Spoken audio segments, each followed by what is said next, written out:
Not every thief wears a mask. Some hide behind holiness, preach virtue, yet steal in darkness.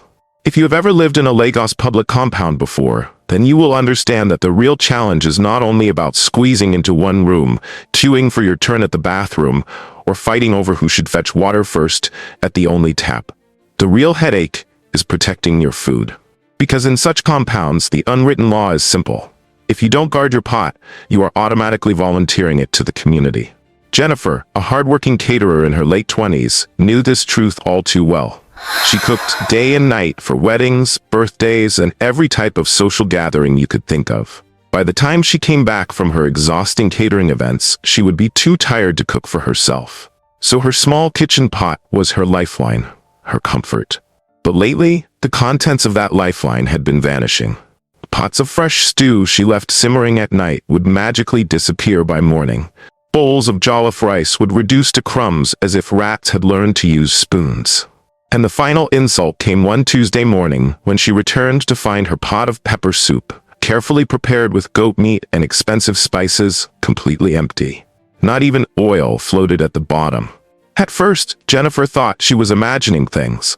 Maybe she forgot she had eaten more than she realized. Maybe she gave some to Cordelia, her closest friend in the compound, and simply forgot.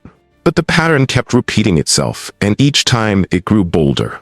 Whoever was stealing her food wasn't just greedy. They were shameless.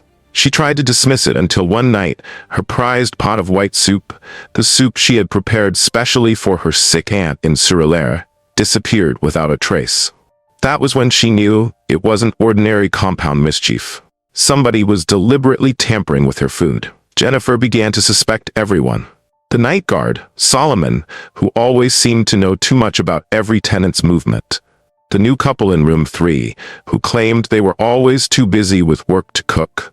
Even Mama Nkechi, the sharp-tongued woman who was forever complaining about the cost of Maggi and palm oil, yet somehow always had a full stomach. The compound was full of suspects, but none of them could be confronted without proof.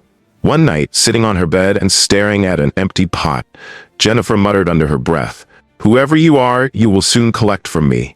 I will make sure you regret this theft." It was more than anger.